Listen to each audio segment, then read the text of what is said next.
presidenta da asociación e as compañeiras que están a amosarnos o seu traballo. E agradecerlle que tiveran a amabilidade de vir ao Partido Popular de Galicia a expoñernos o seu traballo, igual que están facendo con outros partidos políticos e con outras organizacións, porque eso supón que están facendo un traballo moi importante. Polo tanto, a esta reunión de executivas de Galicia vimos con dúas vontades, coa vontade de escoitar e coa vontade de ofrecer.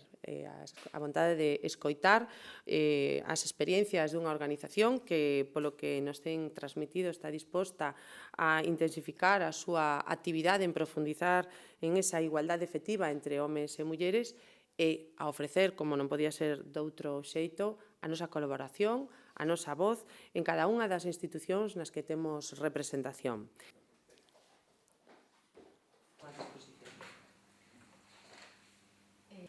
Pues nada, yo quisiera simplemente agradecerle a Paula Prado la recepción en esta reunión, su compromiso también con ejecutivas de apoyarnos en todas las actividades que vamos a cometer a lo largo del 2014 y